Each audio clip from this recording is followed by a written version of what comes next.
ഇന്ന് ശനിയാഴ്ച അച്ഛനും ചെറുതായിട്ടൊരു ഉദ്ദേശം ഞാൻ മനസ്സിൽ കാണുന്നപ്പോൾ തോന്നി പുതിയൊരാലോചനയായിട്ട് വരുന്നുണ്ടോ ഒരു സംശയം, എന്താ അറിയില്ല. അപ്പൊ എന്തായാലും ഞാൻ പറഞ്ഞിട്ട് എന്നോട് ചോദിച്ചു പുതിയൊരാലോചന. ഞാൻ hello guys, welcome back. Anjitha Nair നമുക്ക് അന്യല്ല. ഫാമിലി ബ്യൂട്ടി വ്ളോഗിങ്ങിലോടുകൂടി ലോക പ്രശസ്തി നേടിയ ഞരമ്പന്മാരുടെ സൂക്കേട് മാറ്റാൻ വേണ്ടി തന്റെ ജീവിതം തന്നെ ഒഴിഞ്ഞു വെച്ച ഒരു പെൺകുട്ടിയാണ്. 27 വയസ്സായിരിക്കുന്നു. കഴിഞ്ഞ ആഴ്ച കൂടി ഓളുമായി ബന്ധപ്പെട്ട് ഒരു കണ്ടന്റ് നമ്മൾ ചെയ്തിരുന്നു. അതായത് ഓളുടെ ഇത്തരം കലാപരിപാടികൾ തന്റെ സ്വന്തം അച്ഛൻ കാണുകയും അച്ഛൻ സുഹൃത്തുക്കളിലൂടെ അറിയുകയും ചില പൊട്ടിത്തെറികൾ കഴിഞ്ഞ ആഴ്ചയിൽ ഉടനീളം ഓളുടെ ലൈഫിൽ ഉണ്ടാകുന്നു. ഓളുടെ ഫാമിലി ബ്ലോഗിങ് തന്നെ ഇല്ലാതാകുന്ന രീതിയിലേക്ക് കാര്യങ്ങൾ പോകുന്നു. ഏറെ ദുർഘടമായ ഒരു അവസ്ഥയിലൂടെയാണ് ഓൾ കടന്നു പോകുന്നത്. എന്നാൽ ഏറ്റവും ഒടുവിൽ ഒരച്ഛനും സ്വീകരിക്കാത്തൊരു നടപടി ഈ ഒരു അച്ഛൻ സ്വീകരിച്ചിരിക്കുന്നു. അതേ, തന്റെ മകളുടെ മെമ്പർഷിപ്പ് ലൈവ് കാണാൻ വേണ്ടി ഈ ഒരു അച്ഛൻ റിക്വസ്റ്റ് ചെയ്തിരിക്കുന്നു. അപൂർവങ്ങളിൽ അപൂർവമായ ഒരു സംഭവമാണ്. അച്ഛനോളെ ഇതിൽ നിന്നും വിലക്കും, ഓളെ നല്ല മാർഗത്തിലേക്ക് അയക്കും, അല്ലെങ്കിൽ ഓളെ കെട്ടിച്ചയക്കും എന്നൊക്കെ കരുതിയവർക്ക് തെറ്റി. ഏതൊരു സാഹചര്യത്തിലാണ് ഈ ഒരു അവസ്ഥയിലൂടെ ആ അച്ഛനെ കടന്നു പോകേണ്ടി വന്നത്? ഒരച്ഛനും ഈ ഒരു അവസ്ഥ ഉണ്ടായിട്ടില്ല. എന്താണ് ഓളുടെ ജീവിതത്തിൽ സംഭവിച്ചത്? വളരെ വിശദമായി തന്നെ നമുക്ക് പരിശോധിക്കാം. വീഡിയോയിലേക്ക് പോകുന്നതിന് ആദ്യമേ വീഡിയോ കാണുന്നവർ വീഡിയോ ഒന്ന് ലൈക്ക് ചെയ്ത് ചാനൽ ഒന്ന് സബ്സ്ക്രൈബ് ചെയ്ത് വീഡിയോ ഒന്ന് ഹൈപ്പ് ചെയ്ത് കാണാൻ ഉറപ്പായും ശ്രദ്ധിക്കുക. അതായത് കഴിഞ്ഞ ആഴ്ച ഓൾ വെളിപ്പെടുത്തിയ തന്റെ വ്ളോഗിംഗ് ലൈഫിൽ താൻ നേരിടേണ്ടി വന്ന ചില തിക്താനുഭവങ്ങൾ ഒൻപതെണ്ണായിട്ട് ഒരു ക്ലിപ്പ് പോലും നിങ്ങൾ മിസ് ചെയ്യാൻ പാടില്ല. വളരെ ഡീറ്റെയിൽ ആയിട്ട് തന്നെ ഓരോന്നും അറിയേണ്ടതുണ്ട്. നിങ്ങൾ ശ്രദ്ധിച്ചു നോക്കി, സൂക്ഷിച്ചു നോക്കി, കണ്ടോ? ഇത് കണ്ടോ? ഇതാ ഇങ്ങനെയൊക്കെയാണ് എഴുതി പിടിപ്പിക്കുന്നത്. ഓരോ ഭാഗങ്ങൾ സൂം ചെയ്ത് വട്ടങ്ങനെ മത്തങ്ങ പോലെ വരച്ചിട്ട് വട്ടങ്ങനെ 78 എഴുതിയിട്ട് സ്ക്രീൻഷോട്ട് ചെയ്ത് സൂം ചെയ്തിട്ട് കമന്റ് ബോക്സിനകത്ത്. എന്തൊരു വിഷമാണ് ഇതൊക്കെ. ഇത് കണ്ടോ? ഇങ്ങനെയൊക്കെയാണ് എന്റെ ഫോട്ടോസ് ഓരോ ഭാഗങ്ങൾ. ഈ ഒരു ഫ്രണ്ട് ഭാഗങ്ങൾ സൂം ചെയ്ത് സ്ക്രീൻഷോട്ട് എടുത്ത് എന്റെ കമന്റ് ബോക്സിൽ ഇടുക. എന്തൊരു സന്തോഷം, എന്തൊരു മാനസികാവസ്ഥയാണ് നിങ്ങളുടെ. അത് ആലോചിച്ച് നോക്കി. ഇപ്പൊ ഇങ്ങനെ ഇരിക്കുമ്പോ നിങ്ങൾ പറയും അത് കാണിക്കുകയാണെന്ന്. കഷ്ടം.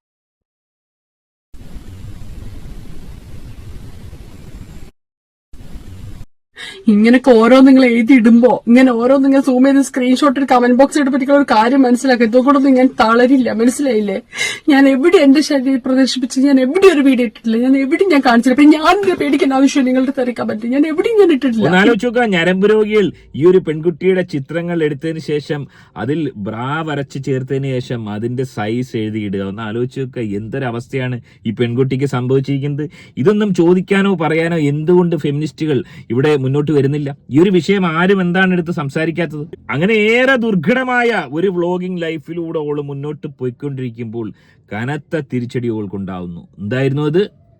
ഇങ്ങനെ സൂം ചെയ്തിട്ടൊക്കെയാണ് ഇങ്ങനെ ഓരോന്ന് നമ്മളിപ്പോ അറിയാത്ത, നമ്മളിപ്പോ ഫോട്ടോ ലൈവായിട്ട് ഇടുന്നത് അത് ഇങ്ങനെ സൂം ചെയ്ത് സ്ക്രീൻഷോട്ട് ആക്കി അച്ഛന് കാണിച്ചു കൊടുത്ത് അച്ഛൻ ഫ്രണ്ട്സ് അല്ലെങ്കിൽ മോൾ ഇടുന്ന വീഡിയോസ് ഒക്കെ കണ്ടി പുറത്തിറങ്ങി ഞാർക്കട്ടെ. അപ്പൊ അങ്ങനെ എന്തൊക്കെയോ പറഞ്ഞ് ഇങ്ങനെ പ്രശ്നമായിട്ട് അച്ഛന് ഒരച്ഛനും ലോകത്ത് ഒരച്ഛനും ഈ ഒരു അവസ്ഥ ഉണ്ടാകാൻ പാടില്ല.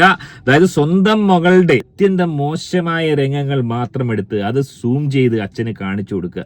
അത് കാണേണ്ടി വരുന്ന ഒരു ഹതഭാഗ്യനായ ഒരു അച്ഛന്റെ അവസ്ഥ ഒന്ന് ആലോചിച്ച് വെക്കുക. ആ അച്ഛൻ എങ്ങനെ പ്രതികരിക്കും? അതെ, ആ അച്ഛൻ പ്രതികരിച്ചു. ആ അച്ഛനെ ഒരിക്കലും നമുക്ക് കുറ്റം പറയാൻ സാധിക്കില്ല. അദ്ദേഹം ശക്തമായ രീതിയിൽ പ്രതികരിച്ച് എന്താണ് ഉണ്ടായത്? ഇവിടെ ആകെ പ്രശ്നമാണ് ഗൈസ്. അച്ഛന് വീഡിയോ കണ്ട് അച്ഛൻ്റെ ഫ്രണ്ട്സിൽ ഓരോന്നൊക്കെ പറഞ്ഞ് പിരിയേറ്റ് ഇവിടെ ആകെ സീനാണ്. എന്താണ് ഞാൻ പറയുന്നില്ല, പറയാൻ ഞാൻ ഇപ്പോൾ താല്പര്യപ്പെടുന്നില്ല. പക്ഷേ ഇനി അത് കൂടുതൽ എന്തുണ്ടെങ്കിൽ ഞാൻ അതായത് തന്റെ മകൾ ചെയ്തുകൊണ്ടിരിക്കുന്ന വീഡിയോസ് അല്ലെങ്കിൽ മെമ്പർഷിപ്പ് ലൈവ്, ഇത്തരം കാര്യങ്ങളാണ് അതിൽ നടക്കുന്നതെന്ന് കൂട്ടുകാരിലൂടെ മനസ്സിലാക്കിയ തന്റെ അഭിമാനം ഇടിഞ്ഞ ഒരു അച്ഛൻ എന്ന് പറയുന്ന ഒരു പഹയൻ പൊട്ടിത്തെറിച്ചെന്നാണ് പറയുന്നത്. വീട്ടിലില്ലാത്ത കോലാഹലം മൊത്തവും ഉണ്ടാക്കി. അതായത് ബ്ലോഗും കാര്യങ്ങളും ഒന്നും നമുക്ക് വേണ്ട, മര്യാദക്കാണെങ്കിൽ ഈ വീട്ടിൽ ജീവിക്കാം എന്നുള്ളൊരു തീരുമാനത്തിലേക്ക് അച്ഛൻ പോകുന്നു.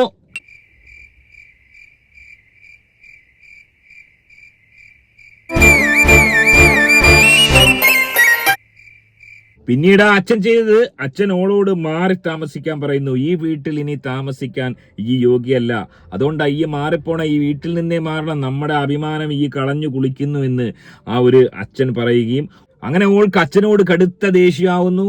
അച്ഛൻ മേടിച്ചു എന്ന വസ്ത്രങ്ങൾ അണിഞ്ഞ് മെമ്പർഷിപ്പ് ലൈവ് ചെയ്യുന്ന ഒരു അവസ്ഥയിലേക്ക് കാര്യങ്ങൾ പോകുന്നു. എന്താണ് ഉണ്ടായത്? അതായത് അച്ഛൻ മേടിച്ച് തന്ന ടീഷർട്ട് ഇട്ട് കുലുക്കി ഡാൻസ് എന്നാണ് ഓള് പറയുന്നത്. അച്ഛനോടുള്ള ദേഷ്യം, അച്ഛൻ മേടിച്ച് തന്ന ഡ്രസ്സ് ഇട്ട് തന്നെ മെമ്പർഷിപ്പ് ലൈവ് നടത്തി. ഇത് യൂട്യൂബിലുള്ള സാധാരണ ഷോർട്ട് വീഡിയോ ആണ്. മെമ്പർഷിപ്പ് ലൈവ് രാത്രി 11 മണിക്ക് ശേഷമാണ്. അതിലൊരു വിഷയം സ്പെഷ്യലായിട്ടുള്ള വിഭവങ്ങൾ ഓള് നീക്കി വെച്ചിട്ടുണ്ടാവാം. മെമ്പർഷിപ്പ് ആയാൽ മാത്രമേ അത് കാണാൻ സാധിക്കുകയുള്ളൂ. അതായത് അച്ഛനോടുള്ള റിവഞ്ച്, അച്ഛൻ മേടിച്ച് എന്ന് ഡ്രസ് ഇട്ട് മെമ്പർഷിപ്പ് ലൈവ് തീർക്കുന്ന ഒരു റിവഞ്ചിലേക്ക്, ഒരു കടുത്ത റിവഞ്ചിലേക്ക് ഓള് പോവുകയാണ് ഉണ്ടായത്. എന്നാൽ തന്റെ മകളാണ് തള്ളിക്കളയുന്നത് ശരിയല്ലെന്ന് മനസ്സിലാക്കിയ ആ ഒരച്ഛൻ കടുത്ത ഒരു തീരുമാനത്തിലേക്ക് വീണ്ടും പോകുന്നു. എന്താണ് ഉണ്ടായത്? ഇന്ന് ശനിയാഴ്ച അച്ഛനും ചെറുതായിട്ടൊരു ഉദ്ദേശം ഞാൻ മനസ്സിൽ കാണുന്നപ്പോൾ തോന്നി, പുതിയൊരു ആലോചനയായിട്ട് വരുന്നുണ്ടോ ഒരു സംശയം, എന്താ അറിയില്ല.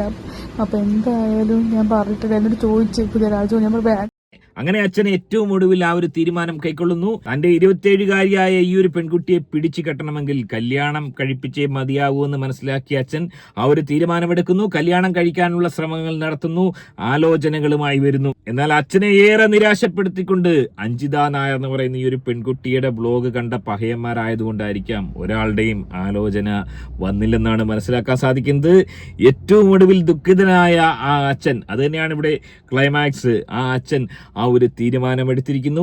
ഏറെ ദുഃഖത്തിൽ, അതായത് തന്റെ മകളെ കല്യാണം കഴിക്കാൻ ഒരാളും വരില്ല എന്ന് മനസ്സിലാക്കിയ ആ ഒരു അച്ഛൻ, ഒരിക്കലും വരാനുള്ള ചാൻസ് ഇല്ല. ഓളുടെ വ്ലോഗ് കാണുന്ന ഏതൊരു പഹയനും ഓളെ കല്യാണം കഴിക്കാൻ വരുമെന്ന് എനിക്ക് തോന്നുന്നില്ല. അതായത് തന്റെ മകളെ ഒരു കാലത്തും കെട്ടിച്ച് വിടാൻ ഒക്കില്ലെന്ന് മനസ്സിലാക്കിയ അച്ഛൻ അത്തരത്തിലൊരു തീരുമാനമെടുക്കുന്നു. എന്തായിരുന്നു അത്?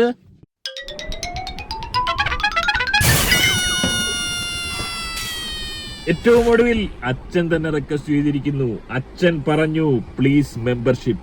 ഓള് തന്നെ പറയുകയാണ്, അച്ഛൻ ഏറ്റവും ഒടുവിൽ അനുവാദം നൽകിയിരിക്കുന്നു. അതേ, നിങ്ങളെല്ലാവരും ലൈവിൽ മെമ്പർഷിപ്പ് എടുത്ത് എന്റെ മകളുടെ പെയ്ഡ് ലൈവ്, മെമ്പർഷിപ്പ് ലൈവ് കാണുമെന്നുള്ള തീരുമാനത്തിൽ അച്ഛൻ എത്തിയിരിക്കുന്നു. അതായത് അച്ഛന് മനസ്സിലായിരിക്കുന്നു തന്റെ മകൾക്ക് ഇനി ഒരു നല്ല ജീവിതമില്ല, തന്റെ മകൾക്ക് ഇനി ഈ പറഞ്ഞ പെയ്ഡ് ലൈവുകൾ മാത്രമാണ് തന്റെ മകൾക്ക് മുന്നോട്ട് ജീവിക്കാനുള്ള ഒരു പോംവഴി എന്ന് അച്ഛൻ മനസ്സിലാക്കുന്നു. ഈ ഒരു അവസ്ഥ ഒരച്ഛനും ഒരു മകൾക്കും ഉണ്ടാവാൻ പാടില്ല.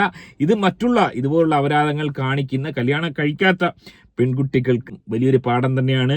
ഈ രീതിയിലുള്ള അപരാധങ്ങൾ അയച്ചു വിട്ടു കഴിഞ്ഞാൽ ഒരിക്കലും നല്ലൊരു കുടുംബജീവിതം, നല്ലൊരു കല്യാണം കഴിച്ച് നിങ്ങൾക്കൊരിക്കലും കുടുംബമായി ജീവിക്കാൻ സാധിക്കില്ല എന്ന് ഏറ്റവും ഒടുവിൽ മനസ്സിലായിരിക്കുകയാണ്. സ്വന്തം മകളുടെ ലൈവ് മെമ്പർഷിപ്പ് കാണാൻ വേണ്ടി നാട്ടുകാരോട് അഭ്യർത്ഥിക്കേണ്ട ഒരു അവസ്ഥ ഈ ഒരു അച്ഛന് വന്നിരിക്കുന്നു. ഒരച്ഛനും ഈ ഒരു അവസ്ഥ ഉണ്ടാവാതിരിക്കട്ടെ. എങ്ങനെയാണ് നിങ്ങൾ ഈ വിഷയത്തെ കാണുന്നത്?